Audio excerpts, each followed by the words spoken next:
ഇന്ന് ഇവിടെ നമുക്കൊരു കോമ്പറ്റീഷൻ ഉണ്ട് കേട്ടോ. ഉപ്പില്ലാതെ എങ്ങനെ അച്ചാറുകൾ ഉണ്ടാക്കാമെന്ന് കേട്ടോ. ഞാനാണെങ്കിൽ 2 ദിവസം മുന്നേ കുറേ ഉപ്പൊക്കെ ഇട്ടിട്ട് ഒരു മാങ്ങാച്ചാർ ഉണ്ടാക്കി വെച്ചിട്ടുണ്ടായിരുന്നു കേട്ടോ. പിന്നെയാണ് എനിക്ക് മനസ്സിലായത് ഇത് ഉപ്പില്ലാത്ത നാരങ്ങ അല്ല അച്ചാറാണ് ഉണ്ടാക്കേണ്ടതെന്ന് കേട്ടോ. പിന്നെ ഞാൻ പെട്ടെന്ന് എന്താ ഉണ്ടാക്കാമെന്ന് വിചാരിച്ച് ഒരു യൂട്യൂബൊക്കെ തപ്പി പിടിച്ച് കണ്ടുപിടിച്ചതാണ് കേട്ടോ. ബീട്രൂട്ട് ഡേറ്റ്സ് പിക്കിളാണ് ഇത്. ഈസിയാണ് ഉണ്ടാക്കാൻ വേണ്ടിയിട്ട് കേട്ടോ. പക്ഷേ ഉപ്പ് ഞാനൊരു കുറച്ച് ഇടണുള്ളൂ, ഒരു പിഞ്ച് ഇടണുള്ളൂ കേട്ടോ.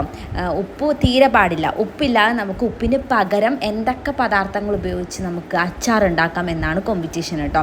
ഇതപ്പോൾ ഞാൻ യൂട്യൂബ് നോക്കി എങ്ങനെയൊക്കെ കണ്ടുപിടിച്ചാണ് കേട്ടോ. എന്തായാലും ഞാൻ ഇതിൻ്റെ റെസിപ്പി പറഞ്ഞുതരാം കേട്ടോ. ആദ്യം ഒരു ചട്ടി എടുക്കുക, അതിലേക്ക് എണ്ണ ഒഴിക്കുക, അതിലേക്ക് കടുക്, കുറച്ച് ഉലുവ, പിന്നെ ഇഞ്ചി, വെളുത്തുള്ളി, പച്ചമുളക്, കറിവേപ്പിലൊക്കെ ഒന്ന് വഴറ്റിയെടുക്കുക കേട്ടോ. ഒന്ന് വാടി വരുമ്പോൾ അതിലേക്ക് ഈന്തപ്പഴം ഇടണം കേട്ടോ. ഈന്തപ്പഴം ഒരു 10-15 കട്ട് ചെയ്തിട്ടുണ്ട്. എന്നിട്ട് ജസ്റ്റ് ഒന്ന് വഴറ്റി കൊടുക്കുക. പിന്നെ നമ്മൾ ഇടേണ്ടത് മെയിൻ സാധനം ബീട്രൂട്ട് ഗ്രേറ്റ് ചെയ്തത് കേട്ടോ. അത് 1 കപ്പ് ഇടുക.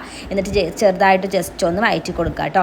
അത് ചെറുതായിട്ടൊന്ന് വഴന്ന് വരുമ്പോൾ അതിലേക്ക് കായപ്പൊടിയും കുറച്ച് വിനീഗറും ഞാനൊരു പിഞ്ച് ഉപ്പിട്ടുണ്ട് കേട്ടോ.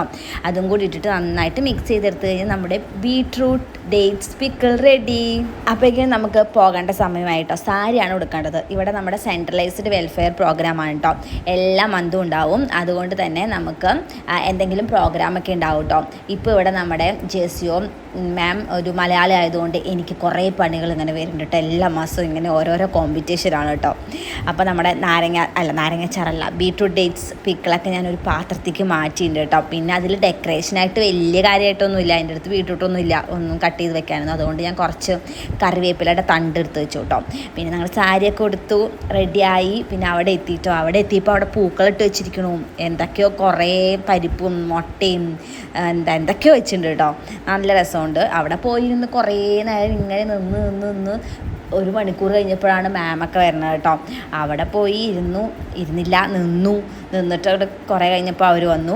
അങ്ങനെ അവർ വന്ന് നമ്മുടെ എല്ലാവരുടെയും പിക്കിളും പിന്നെ നമുക്ക് ഉപ്പില്ലാത്ത പപ്പടമൊക്കെ ഉണ്ടാക്കിയിടാം കേട്ടോ. അതൊക്കെ ടേസ്റ്റ് ചെയ്ത് നോക്കും. അങ്ങനെ നമുക്ക് പ്രൈസ് ആർക്കൊക്കെ കിട്ടിയെന്ന് പറഞ്ഞു കേട്ടോ. എല്ലാവർക്കും പ്രൈസ് കിട്ടും. പക്ഷേ 1st, 2nd, 3rd പറയും. പക്ഷേ സെയിം ഗിഫ്റ്റാണ് കേട്ടോ എല്ലാവർക്കും കിട്ടുക. എനിക്കാണെങ്കിൽ 3rd പ്രൈസ് കിട്ടി കേട്ടോ. ഞാൻ വലിയ ഡെക്കറേഷനൊന്നും ചെയ്തിട്ടുണ്ടായിരുന്നില്ല. കുറച്ചുകൂടി ഡെക്കറേഷനൊക്കെ ചെയ്തിരുന്നെങ്കിൽ ചിലപ്പോൾ 1st, 2nd കിട്ടുമായിരുന്നു എന്ന് പ്രതീക്ഷിക്കുന്നു. സാരല്ല, അങ്ങനെ നമുക്ക് അവിടെ ചെറുതായിട്ടൊരു കടിയൊക്കെ കിട്ടും കേട്ടോ. പിന്നെ ഞാൻ വന്നതും എന്താ ഗിഫ്റ്റ് കിട്ടിയെന്ന് നോക്കിയിട്ടോ. ഈ ഒരു പെട്ടിയാണ്. വേണമെങ്കിൽ നമുക്കതിൽ തക്കാളിയോ ഇതനങ്ങയോ മുളകോ ഉള്ളിയൊക്കെ ഇട്ട് വെക്കാം കേട്ടോ. അങ്ങനത്തെ ഒരു പെട്ടിയാണ് കേട്ടോ. ഇതിൻ്റെ പ്രൈസ് പോലും അവരെടുത്ത് കളഞ്ഞിട്ടില്ല. MRP 200 എഴുതിയിട്ടുണ്ട്. പക്ഷേ അവർക്ക് കിട്ടിയത് 100 രൂപയ്ക്കാന്ന് തോന്നുന്നു കേട്ടോ. ഇപ്പോൾ ഇവിടെ ആണെങ്കിൽ ഭയങ്കര പൊടിക്കാറ്റാണ് കേട്ടോ. പിന്നെ ഇടിവെട്ടും, മഴ പെയ്തിട്ടില്ല. അങ്ങനെ ഭയങ്കര കാറ്റും ബഹളമൊക്കെ ആയിരുന്നു.